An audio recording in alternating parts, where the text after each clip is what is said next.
يعني احنا عائلتنا في مصر شويه ان احنا ما تمرناش جامد هنا منتلي. في عام 2015 وتحديدا يوم 2 فبراير محمد صلاح كان على موعد تاريخي ولحظه فارقه في حياته الكرويه، وده لان صلاح خد قرار تاريخي ومصيره بانتقاله لنادي فيورنتينا بعد ما كان بيلعب في تشيلسي الانجليزي وصعد بقوه على الساحه الاوروبيه وقتها، لان تشيلسي كان واحد من اقوى 5 انديه على الساحه الاوروبيه. فتخيل لو اي لاعب مصري مكان محمد صلاح في الموقف ده، ببساطه خالص كان هيقول لك وعلى ايه يا عم تعب القلب ده، ما انا باخد مرتب كويس جدا وبلعب في واحد من اكبر انديه انجلترا والعالم كله، وقت ما ازهق يعني هبقى ارجع مصر هتلاقي الاهلي والزمالك فاتحين لي الباب واخديني بالحضن كمان. لكن يا صديقي علشان ده صلاح وعقليته مختلفه خد قرار واحد غير حياته كلها، رجع بعدها راح روما وبعدها راح ليفربول وبقى صلاح اسطوره الدوري الانجليزي. لكن تخيل لو ان لعبتنا عندها ربع العقليه اللي عند محمد صلاح كان هيكون اساطيرنا شكلها ايه؟ انا يا صديقي في السلسله دي هجاوبك على السؤال ده. كل مره هنختار لاعب ما نجحش قوي في الاحتراف بسبب عقليته وهنتكلم عنه. لكن الاول يا صديقي ما تنساش تعمل سبسكرايب للقناه عشان تتابع السلسله كلها، وما تنساش كمان تعمل لايك للفيديو وشير للقناه. ويلا بينا نبدا باول واحد معانا النهارده واللي اخترناه وهو البلدوزر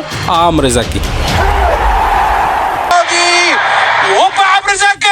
عمرو زكي مواليد 1 ابريل 1983، بدا رحلته الكرويه مع نادي المنصوره في سنه 2001. عمرو زكي وقتها سجل 20 هدف في 20 مباراه، ودي كانت طلعه جامده قوي وقتها. بعدها انتقل لنادي انبي سجل معاهم 27 هدف في 64 مباراه. وقتها كان بيلعب في انبي واستدعاه الكابتن حسن شحاته لبطوله افريقيا 2006. ومن هنا يا صديقي تبدا البدايه الحقيقيه للكابتن عمرو زكي، وتحديدا مباراه السنغال في الدقائق الاخيره لما الكابتن حسن شحاته قرر ياخد قرار غريب جدا وقتها بالنسبه لكل الناس، انه يخرج احمد حسام ميدو المحترف وقتها في توتنهام ويدفع مكانه باللاعب المغمور عمرو زكي اللي كان وقتها قلنا بيلعب في نادي انبي. وقتها حصلت المشاده اللي كلنا عارفينها ما بين ميدو والمعلم حسن شحاته، لكن عمرو زكي كان رده اسرع من المتوقع بصراحه وسجل هدف خرافي بدماغه شومه في مرمى السنغال، وقدر يحسم المباراه لمنتخب مصر عشان يظهر المعلم وهو بيقول انا صح. وتقدر مصر في المباراه النهائيه تتغلب على كوت ديفوار وتاخد البطوله. ووقتها جه عمرو زكي عرض احتراف من روسيا من نادي لوكوموتيف الروسي، لكن زي ما انا قلت لك في الاول العقليه بتفرق جامد. عمرو زكي ما شاركش معاهم وما سجلش وما عملش اي حاجه، وزي ما راح زي ما رجع تاني. وكان حجته وقتها ان الجو برد عشان يرجع وينضم لنادي الزمالك ويبدا معاهم ويقدم بالمناسبه مع الزمالك اداء عالي قوي، سجل معاهم تقريبا 35 هدف. ومن هنا نروح للمحطه الاهم في حياه عمرو زكي وهي بطوله 2008، البطوله الامتع لمنتخبنا الوطني.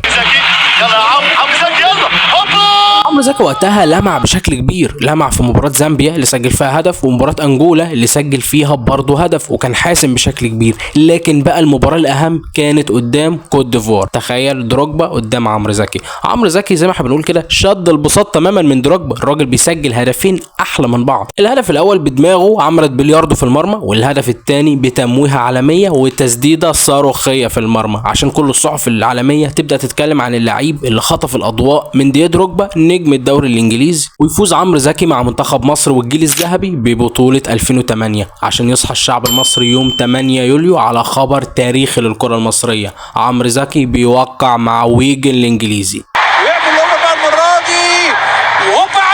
الصفقة كانت عبارة عن إعارة لمدة موسم مقابل 1.5 مليون يورو، وعمرو زكي بدأ فعلا رحلته مع ويجن وقدر يسجل 10 أهداف في أول 13 مباراة، وكان وقتها هداف الدوري الإنجليزي. وبدأت تشيد بيه كل الصحف الإنجليزية زي صحيفة ذا جارديان اللي توقعت إنه ممكن يكون هداف الدوري بنهاية الموسم، وأشاد بيه معظم المدربين زي روي كين النجم الكبير اللي كان مدرب ساندرلاند وقتها. وكمان نال إعجاب النجم الإنجليزي ديفيد بيكهام اللي توقع انتقاله لأحد أندية إنجلترا الكبرى. ديف ويلر رئيس النادي وقتها كان بيشبهه بالنجم الكبير ألان شيرر أسطورة الكرة الإنجليزية، فلك أن تتخيل حالة الثقة في اللاعب كانت عاملة إزاي. وكمان كان فيه اهتمام من أكبر الأندية الإنجليزية وكمان أوروبية، وتحديدا ريال مدريد كان فيه كلام من بعض الصحف إن ريال مدريد مهتم بعمرو زكي. تخيل معايا يا صديقي عمرو زكي لو عنده العقلية اللي تخليه يكمل في أوروبا كان ممكن يوصل لفين. لكن خرج وقتها مدرب نادي ويجن ستيف بروس بتصريح خطير جدا عن عمرو زكي بأنه خلاص نفض صبره منه، وقال أكتر تصريح معبر عن حياة عمرو زكي في رأيي انه اكتر لاعب غير محترف اتعامل معاه في حياته. عشان بقى يكملها عمرو زكي بانه بيرجع مصر يلعب مع منتخبنا في احد المعسكرات، نادي ويجن بيرسل له عشان يرجع تاني، اللاعب بيرفض تماما. عمرو زكي رفض انه يرجع وقال انه خلاص مش هيرجع تاني يلعب في انجلترا ومش هيفعل بند الشراء، ورجع تاني لنادي الزمالك عشان ينتقل كل المديح ده وينقلب تماما لذم وانتقادات لاذعه للاعب وبتقلل فرصه بشكل كبير جدا في الاحتراف الخارجي. ولكن بعدها بتجيله فرصه تانية في عام 2010 بانه ينتقل لهال سيتي على سبيل الاعاره لمده 6 شهور مقابل 600,000 يورو.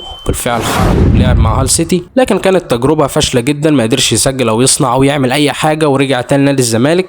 بعدها خرج في بعض الرحلات الاحترافيه زي النادي العهد اللبناني، برضه ما قدمش معاه اي حاجه. الرجاء المغربي اللي وقتها سقط معاهم اصلا في الكشف الطبي بسبب انه كان عامل عمليه جراحيه ومش قايل لهم عليها، ويعني حاجات غير احترافيه بالمره. وختم رحلته الكرويه مع نادي المقاولين العرب في موسم 2015 2016. فعمرو زكي ان هو كان يبقى الافضل اكيد طبعا ندمان عليها، واكيد عشان بعدها يختفي عمرو زكي تماما. تخيل لاعب كان واصل لليفل انه بيتنافس عليه اكبر الانديه الانجليزيه، وكان فيه اهتمام من اكبر نادي في العالم ريال مدريد بضمه، للاعب منبوذ تقريبا تماما ما بينجحش في اي حاجه ولعيب غير محترف تماما، رغم انه كان عنده كل الامكانيات اللي تاهله انه يكون افضل مهاجم في العالم. قوه جسديه، شراسه في الضغط، سرعه، فينش، كل حاجه تتمناها في اي مهاجم 9 هتلاقيه مميز فيها. الضربات الرأسيه، كل حاجه حرفيا مهاجم متكامل بكل معنى الكلمه، لكن كان ينقصه اهم شيء وهي العقليه. سهرت كتير وانت لاعب على طول بس اجمالا عمرو زكي سجل مع منتخبنا 30 هدف، من اهم الاهداف في رايي واغلاهم عليا هدفه في الجزائر اللي سجله في الدقيقه الاولى، كان واحد من اهم الاهداف اللي شفتها له في حياتي. واجمالا عموما عمرو زكي واحد من افضل المهاجمين اللي جم في تاريخ